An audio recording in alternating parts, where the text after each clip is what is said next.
इस क्वेश्चन को देखिए, 0 से 2 जो है इसका डोमेन है, रेंज से आर तक ये डिफाइंड है। एफ एक्स है एक्स स्क्वायर इफ रेशनल और 2x-1 इफ इरेशनल। देखिए इस टाइप का क्वेश्चन पूछा जा रहा है, इसीलिए रेशनल इरेशनल वाला जो है क्वेश्चन इस बार भी है, पहले का ही है असिस्टेंट प्रोफेसर सिविल 15 का, और इस बार भी सिविल में पूछा गया ये क्वेश्चन है। दोनों में सिमिलरिटी बहुत ज्यादा है। माइंड में यही रखना है कि जब इरेशनल होता है तो दो रेशनल नंबर के बीच में infinite number of irrational number होते हैं। अब देख लीजिए अगर दोनों का वैल्यू सेम आ रहा है तब तो कोई दिक्कत नहीं। यहाँ पे x का वैल्यू अगर मान लीजिए 0 पुट करें तो ये क्या आ जाएगा, हमारा 0 आ जाएगा और ये -1 आ जाएगा। ठीक है, अगर ये हो गया क्या, रेशनल नंबर और कोई वैल्यू पुट करके देखिए, यहाँ पे 1 रखें, यहाँ पे अगर 1 रखें तो ये 1 आ जाएगा और नीचे क्या आ जाएगा, नीचे भी 1 आ जाएगा। लेकिन ये सिर्फ 1 पे जो है 0 और 2 के बीच की बात कर रहा है, तो 1 पे जो है दोनों वैल्यू सेम दे रहा है। ठीक है, लेकिन 1 के लेफ्ट में भी देखना है, 1 के राइट में भी देखना है। तो ऑप्शन बोल रहा है कि f is differentiable exactly at 1 point. ठीक है, f is differentiable exactly at 2 point, और f is not differentiable at any point between 0 से 2, और f is differentiable at every point in 0 से 2। कौन सा ऑप्शन सही होगा, आप चेक करके आप बताइए। कौन सा ऑप्शन सही होगा?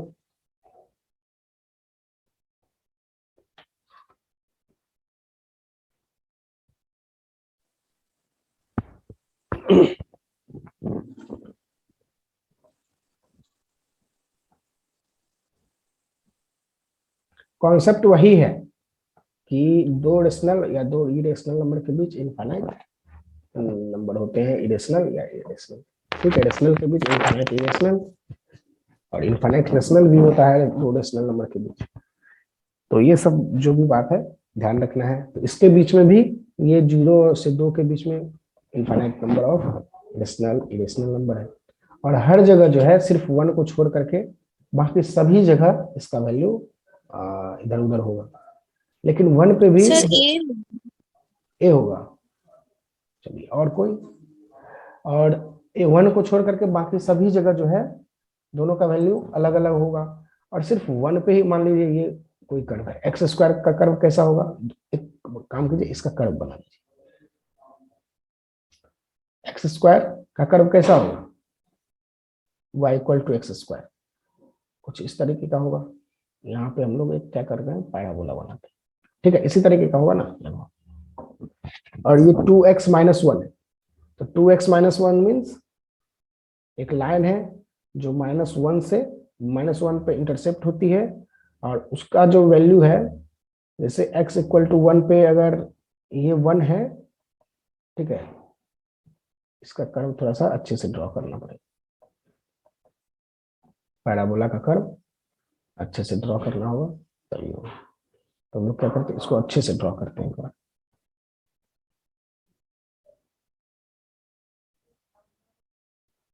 ठीक है, कुछ इस तरह से हो।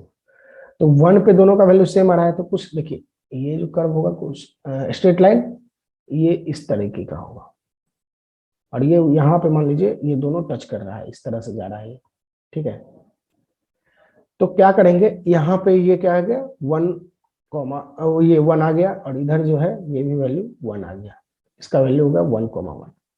चलो अब जो है ये लाइन यहाँ है और ये कर्व जो है ये यहाँ है, तो बोल रहा है कि जब रेशनल होगा तो हम इस कर्व को फॉलो करेंगे, जब इरेशनल होगा तो इस कर्व को फॉलो करेंगे।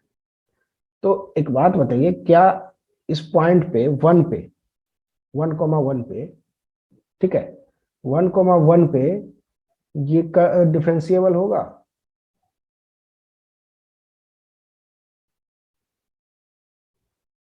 वन कॉमा वन पे ये डिफरेंशिएबल होगा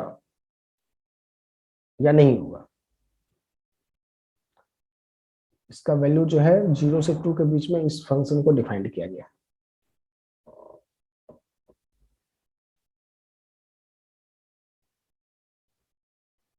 बताइए।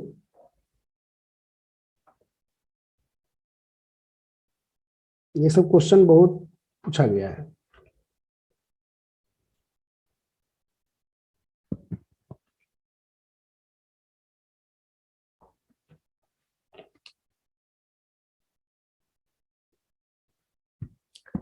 देखिए यहाँ पे जो है हम लोग देखेंगे तो ना किंक बन रहा है और ना कोई इधर उधर कुछ हो रहा है।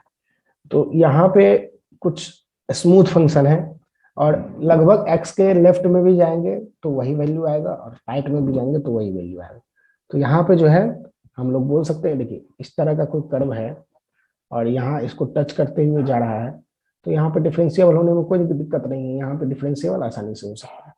तो ये जो है सिर्फ और सिर्फ एक ही पॉइंट पे पूरे सिर्फ 1 से 0, 0 से 2 के बीच में ही नहीं, सारे पॉइंट पे जो है सारे पूरे रियल नंबर यहाँ से -∞ से +∞ की बात कर रहे हैं, तो कहीं भी जो है सिर्फ एक ही पॉइंट हमारे पास ऐसा आएगा ये दोनों कर्व के बीच जहां पे ये डिफरेंशिएबल है।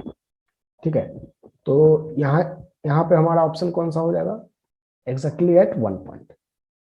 ठीक है, कोई दिक्कत, यहाँ पे लिख लेना है एग्जैक्टली एट 1 पॉइंट और ब्रैकेट में 1,1।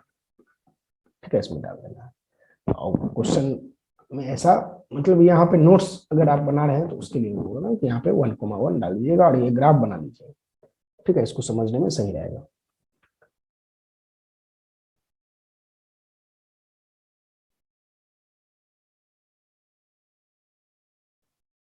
ये क्या है, एक मिनट, डिफरेंशिएबल नहीं, f is not differentiable at any point in between this।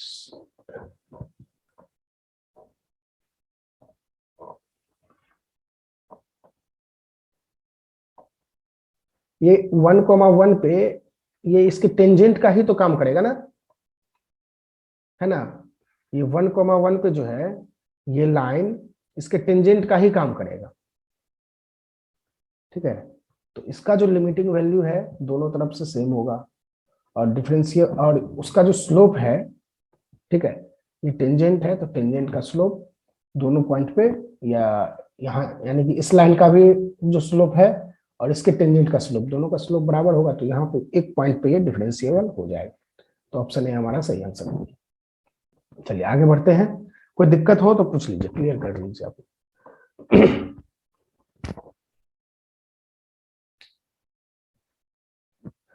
बढ़े हम लोग आगे। Yes sir. चलिए नेक्स्ट क्वेश्चन है, इसको